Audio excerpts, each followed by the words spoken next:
guys, Sandra here from Creating Spain. Today's project is one from the Canon Creative Park. You can download the file for free from their website. Now this says Happy Holidays and is a little book. Now I may have difficulty in actually undoing this because it's not yet worn in, but here we go. You open up the book to reveal some rooms that are decorated for Christmas. So we have a dining room with a Christmas tree in it, which is quite sweet, and it's got some Yule log there and it's got some dishes on the table. We have the bedroom. You can open up the wardrobe doors and you see someone's cat has got inside there. I can sympathise with that. And we have the dressing table and we have some little dangly decorations. Then we have the bedroom and it's got a little fire in it and a Christmas wreath. And there's a choice of pictures that you can put in the picture frame to go above the bed. It's really quite cute. And then we have the kitchen with the dresser and the oven door actually opens, and inside there is a roast chicken. So yeah, it's a fun little project. Now if you want to keep it open, then you have to turn this around the other way and then put it through the catch, and then you can display it as it is, as a three-dimensional decoration. Now the one thing that I would say is that the base of it is not going to stay flat, or at least mine doesn't. This could be because the type of card I've used. It's a very thin card and yeah, it just seems to want to curl up. But you know, it's still a fun decoration or a fun little trinket to put in someone's Christmas stocking, I think. So I'm going to show you how a lot of this actually goes together, not absolutely all of it, and give you a couple of pointers.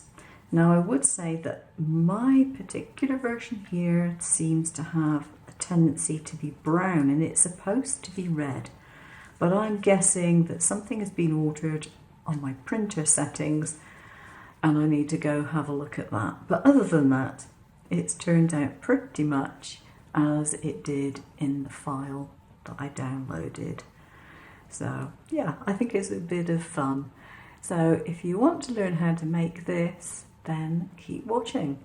To start off this project, I have printed off all my various pieces and I have cut them out using my scan and cut. I wanted to make sure that I have everything to hand. I've got a couple of tools in place, got a bone folder, my scoring tool, a short ruler because a big one's going to get in the way, and I've got my pieces cut out, and I have here a piece of black foam.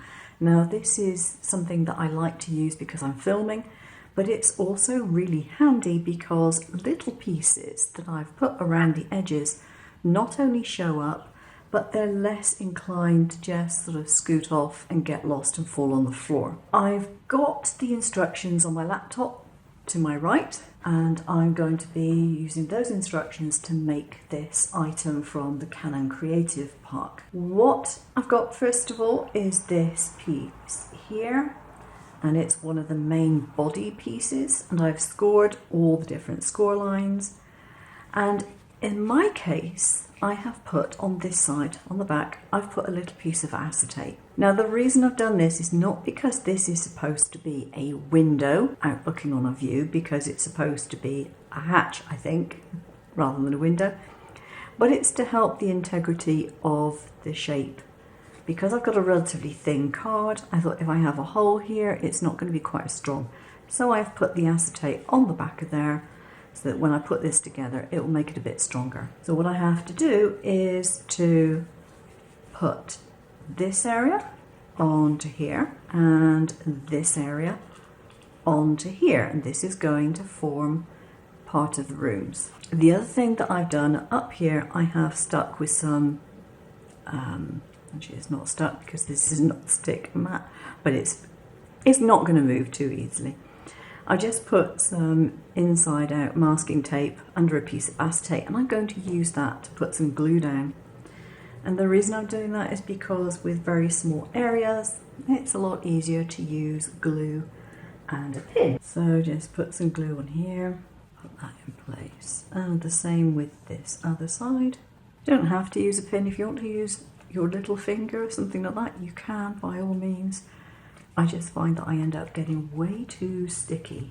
These pieces here are very thin little strips, and they go through numbers 26 to 29. So number 26 is the first lot, and then I put the next number, 27, then I put 28, and then the last two are 29, so I know that I've got them in the correct order. And there's 4 of these. Basically you have to fold them concertina style, which are these. Now these again have all the various score lines marked on them, and you have to score those before you can fold them up. Okay, so the first piece I'm going to put into place is this side cupboard or kitchen cupboard, and all these are done as mountain folds.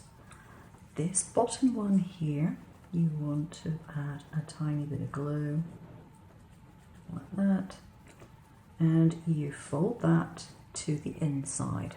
Now I did wonder why this was happening, but it's because the sides of this book are going to be open, and that means it matches up with the floor. So you then put some glue onto this area here. You can put it onto the piece you're going to move, but I usually find if there's a choice, it's better to put it on the piece that it's going to go on to, because there's less chance of you getting glue somewhere you don't want it. And you can see a very, very faint line where that actually gets stuck. You want to make sure that it's perfectly straight, lined up with the piece underneath. And then that piece there is going to go like that. There we go. So that is how most of the sort of furniture aspects are put in place. The oven actually has a few different pieces that form an oven tray with a roast chicken on. With the oven, what you want to do is to stick the base onto the floor first of all, and then you can put this back piece against the wall, and the chicken will kind of raise up a little bit because it's on those little concertina pieces. And then when that is dry, you can put the glue onto this top edge here. And just going to push that down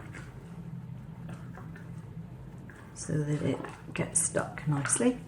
That's that side of the kitchen done. Next we have to put the Christmas tree in place. So I've made up this little box section which they've given us, and I have stuck it where it's supposed to go. So that gets a chance to dry before the tree goes in place. Now the tree is made up, and this is where some of those little concertina pieces come in, because you put those underneath here and they raise it up slightly, but I've cheated and I've used a little bit of foam under most of these instead because it was easier. I had the 3-dimensional foam, so yeah, it was a no-brainer. Folding up lots of concertinas or using that, nah, I'll use the foam. So this has to go in place, red dot to red dot to red dot. So there's one on the floor, one on the wall, and one on the back there. And you can fold it flat like that now, because it will eventually fold flat. If you put it in that position when you stick it down and let it dry, it will be in the right position when you eventually open it back up. So I've got most of the kitchen and the dining room done, I think. And for the other rooms, the construction is done in exactly the same way. When you have all the rooms done, you have these little kind of roof pieces which go on. Now be careful to put them on the pieces that they are allocated to. They are numbered. You want to make sure you use the right one for each section, because I think it will end up messing something up if it's done differently. My sections don't look as though they're even. There is a reason for that, so don't try and force them together. And this is the slightly smaller side for this one. When you have all your rooms done and you've got this kind of roof thing put on top of it, you have to very carefully try and fold everything in so it concertinas. It will open up and close. Now this is the book cover. The outside edges are folded inside and glued together. Then you have these little straps which go on the front and the back, and you have this leather strap here with the two buckles. Now I would say be very careful when you're doing these designs. They're great, they're done well. It doesn't always seem obvious exactly how it's going to go together. Read the instructions through a couple of times before you try doing it, and try and make sure you know which bits are going to be stuck where. Pay attention to the mountain folds and the valley folds. They are marked differently on the paper. I found that a little bit difficult, not because I don't know about the mountain and valley folds, but because my print was so faint that I could barely see the lines anyway. So now all I'm supposed to do is to put glue, and I advise putting the glue on the inside pages rather than the cover, because otherwise you'll find you've got glue where you don't want it. And I'm going to put this in here, and then I can do the same with the other side.